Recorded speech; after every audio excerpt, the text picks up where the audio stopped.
Nabi memegang tengkukku dari belakang ya. Fanadhartu ilaihi, lalu aku melihat kepada Nabi karena siapa yang memegang tengkuk saya ini. Lihat, burung saja mau mendekat kepada kita kalau kita mendidiknya. Nah, lagi main apa? Kita dekati. Apa ini?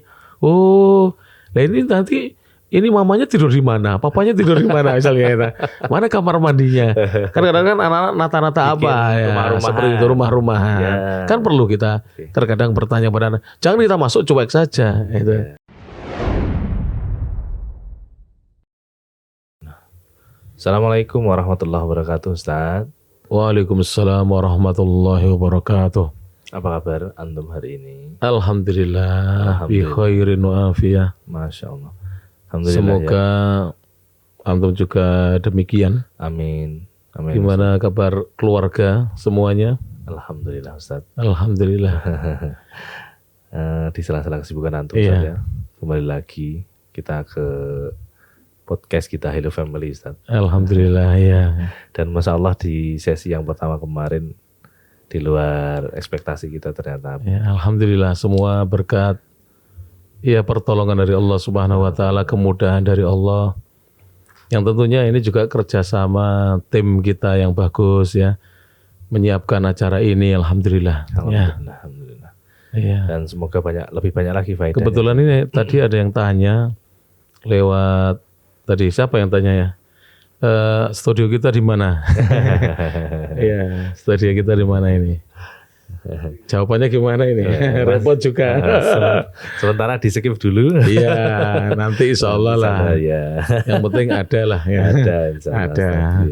Iya. Oke, baik Ustaz. Di sesi yang pertama kemarin itu kita lebih banyak ke arti dan konsep tentang bagaimana pendidikan anak. Iya. Hari ini insya Allah kita lanjutkan. Boleh, silakan.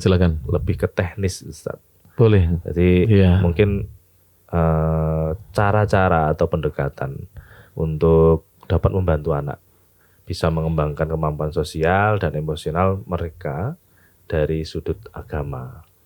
Itu pertanyaan ini sebenarnya muncul karena orang tua memiliki kesulitan, Ustaz. Iya. Karena ya, kemarin sudah diterangkan sama Ustaz bahwa selain waktu, kesempatan, nah ini barangkali ada teknis yang sudah diberikan tuntunan dari agama kita, Ustaz. Tafadhal, Ustaz. Iya. Bismillahirrahmanirrahim. Alhamdulillahirabbil alamin wassalatu wassalamu ala asrofil anbiya'i wal mursalin nabiyyina wa maulana Muhammadin wa ala alihi wa sahbihi ajmain. Konsep itu kalau dalam pandangan saya pribadi itu adalah al-ilmu. Tentunya kita merujuk kepada al-ilmu syar'i, ilmu agama Islam yang kita memang menganut agama Islam. Dan ilmu agama Islam itu tidak lepas dari ilmu kitabillah, ilmunya Al-Quran, bagaimana kita oleh Allah Subhanahu wa taala diajari tentang berbagai macam ilmu di dalam Al-Quran dan juga ilmu sunnati Rasulullah Sallallahu Alaihi Wasallam, ilmu tentang sunnahnya Rasulullah Sallallahu Alaihi Wasallam. Itulah konsep kita. Jadi kalau ditanya konsep pendidikan dalam Islam secara umum dalam pandangan agama kita ya tentu al-ilmu syar'i, ilmu dinillah, ilmu agama Islam, ilmu tentang Al-Quran dan ilmu tentang As-Sunnah. Lalu bagaimana teknis? Kan kita sudah punya konsep, kita sudah punya ilmu. Nah, kita berbicara sekarang tentang teknisnya. Teknis itu boleh kita katakan adalah al-amal. Jadi ilmu itu kan perlu diejawantahkan, perlu diwujudkan, perlu diaplikasikan, perlu diamalkan. Maka konsep tanpa teknis itu seperti ilmu yang tidak diamalkan. Nah, ilmu yang tidak diamalkan itu kata para ulama, al-ilmu bila amalin kasyajari bila thamarin. Ilmu yang tidak diamalkan itu laksana pohon yang tidak berbuah. Biasanya kalau di masyarakat ya, Leendro ya, kalau ada masyarakat menanam pohon, kemudian tidak kunjung berbuah biasanya dipotong diganti pohon yang baru kan begitu. Betul sekali. Ya, maka ilmu itu hendaknya ada amalnya. Konsep saja sebatas konsep yang ada di pikiran kita, yang kita pelajari, kita kumpulkan tanpa kita praktekkan, kita tidak akan tahu nanti hasilnya. Maka perlu dipraktekkan.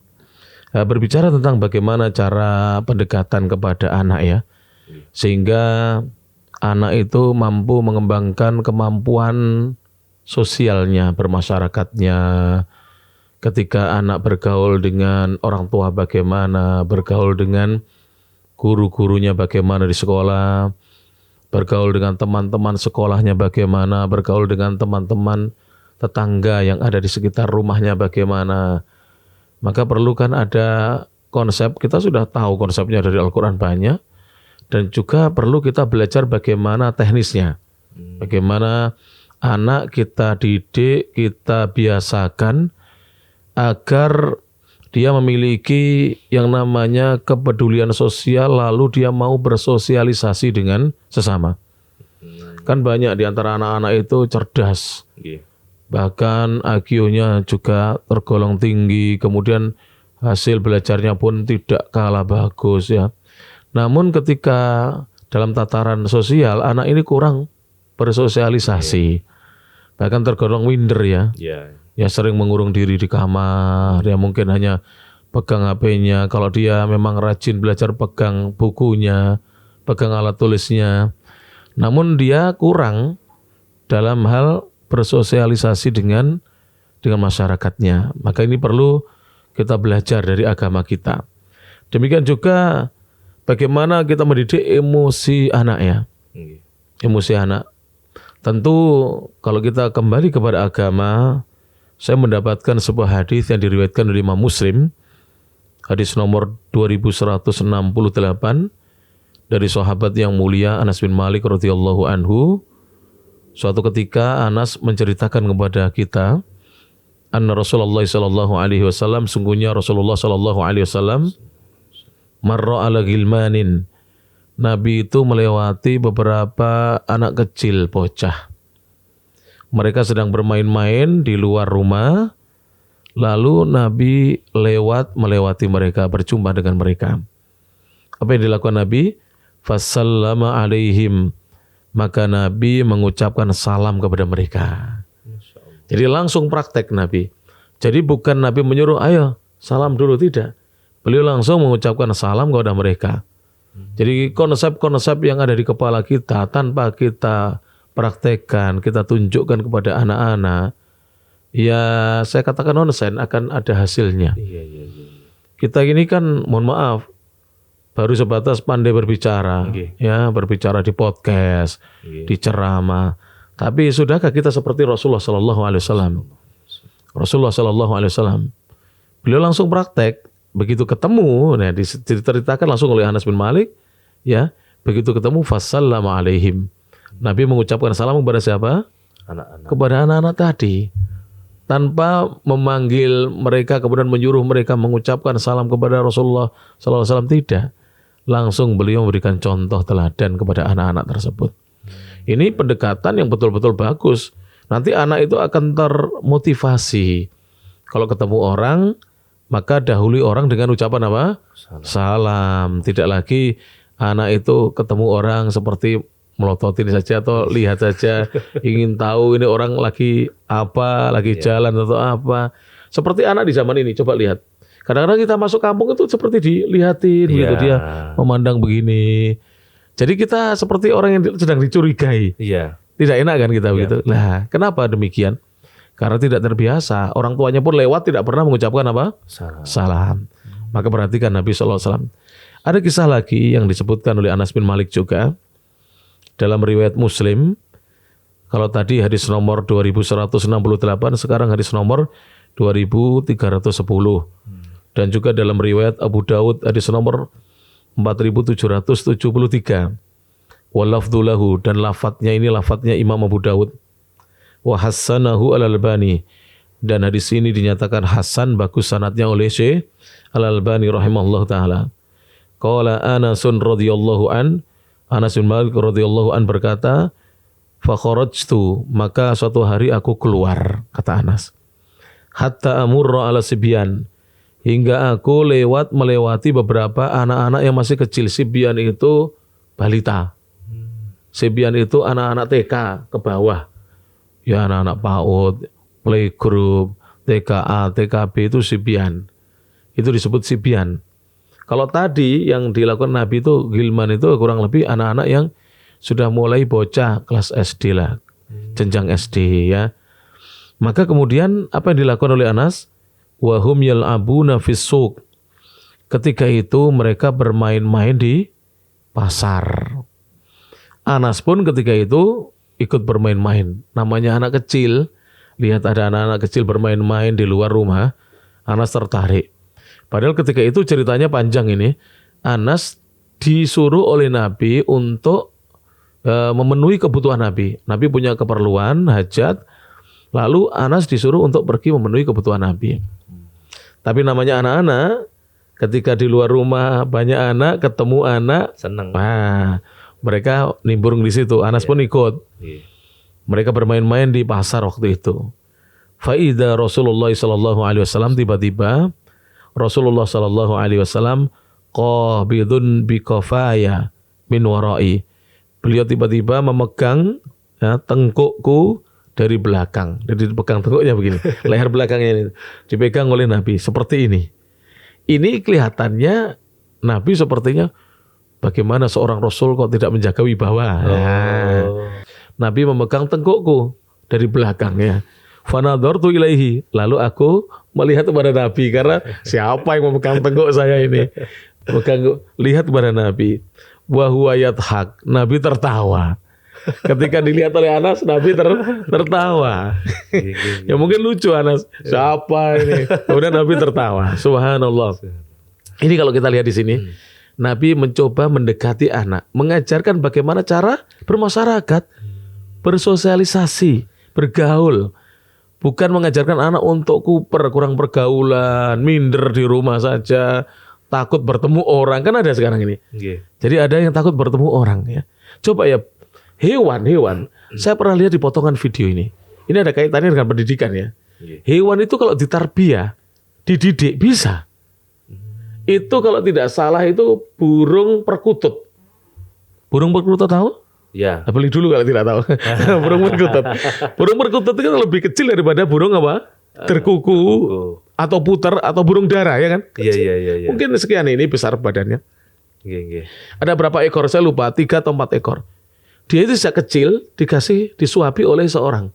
Masih mungkin bocah, pemuda usia mungkin 20-an atau berapa. Saya lihat di video, potongan video, disuapin sampai dia besar.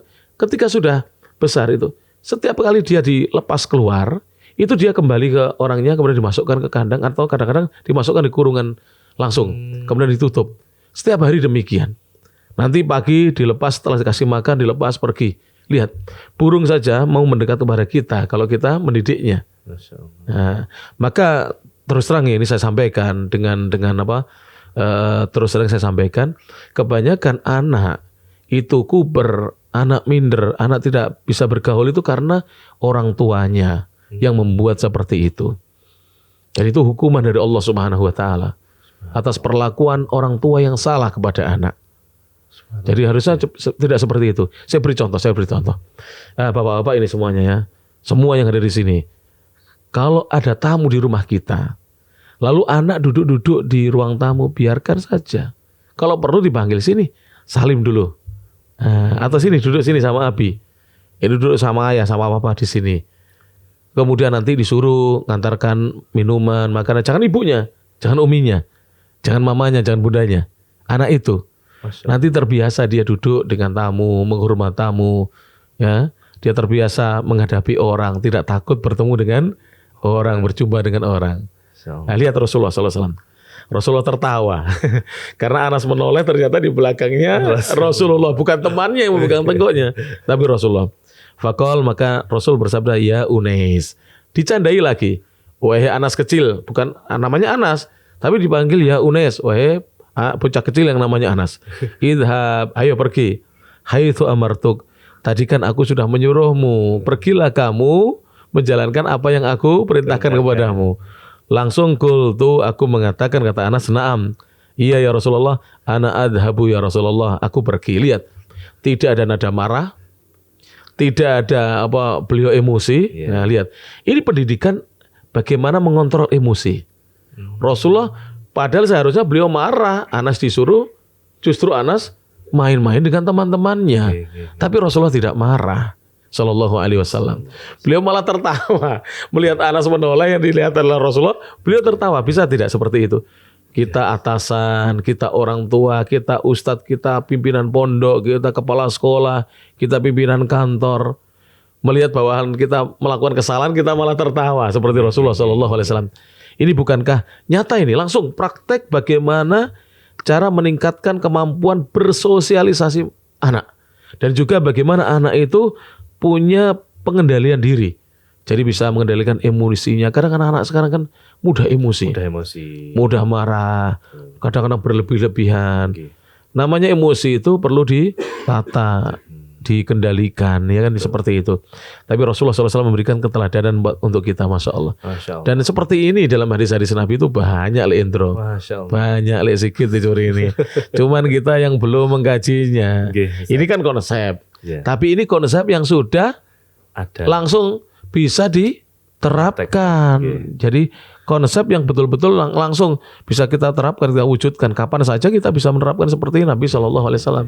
Ya seperti itu. Masya Allah. Tadi berarti kesimpulannya adalah segan, wibawa, segala macam itu tidak perlu dibuat-buat. Dan tidak perlu berjarak. Ketakwaan dan ketawaduan itu membuat orang segan dengan kita. Masya Allah. Iya. Rasulullah itu loh pernah, kalau bahasa Jawanya membiskem apa? Menutup matanya sahabat dari belakang. Coba, kalau kita kan ini ustadz tidak punya wibawa. Tidak, karena ukuran kita kan wibawa itu kalau ustadznya diem, pasang aksi, jaga image seperti ini, tidak senyum kan gitu. Nah, Rasulullah biasa tertawa dengan para sahabatnya, beliau bercanda dengan sahabatnya Sallallahu Alaihi Wasallam ya. Tapi memang nggak ada apa istilahnya, itu dari sisi Ustadz, tapi memang harus dari kami thalabul ilmi, para santri ini juga menjaga adab loh Ustadz. Iya, menjaga adab penting ya. Tapi kita yang punya kedudukan, ayah itu kan punya kedudukan. Seorang suami punya kedudukan, dia derajatnya di atas istrinya, ayah derajatnya di atas putra-putrinya, pimpinan pondok di atas ustadz yang lain, kepala sekolah di atas para guru yang lain, pimpinan kantor di atas karyawan dan karyawatinya. Nah, tentu kita ini jangan seperti itu. Tidak perlu kita mencari pujian, kita jaim jaga image, menjaga kewibawaan dan seterusnya. Tidak seperti itu. Barakallah. Ya, contohlah Rasulullah Sallallahu Alaihi Wasallam. Masya Allah. Iya. Ini apa ya? Jadi tidak sulit. Jadi bagaimana kita tumbuh kembangkan kemampuan sosialnya anak, bermasyarakatnya anak, bagaimana kemampuan mengendalikan emosi anak, itu cukup langsung praktek-praktek dari Nabi itu banyak. Tinggal kita terapkan saja. Saya yakin satu contoh ini hanya contoh, tapi bisa kita kembangkan dalam pendidikan anak. Bisa kita kembangkan, silahkan dikembangkan ya. Seperti itu. Misalnya anak-anak main-main ya, main-main. Lagi main apa? Kita dekati. Apa ini? Oh, nah ini nanti ini mamanya tidur di mana? Papanya tidur di mana misalnya? Mana kamar mandinya? Kan kadang-kadang anak-anak nata-nata apa ya? Seperti itu, rumah-rumahan. Kan perlu kita terkadang bertanya pada anak. Jangan kita masuk cuek saja, gitu. Atau kita masuk marah. Ini buat rumah jadi berantakan misalnya. Ya namanya ada anak kecil, sudah biasa. Rumah kita seperti kapal pecah.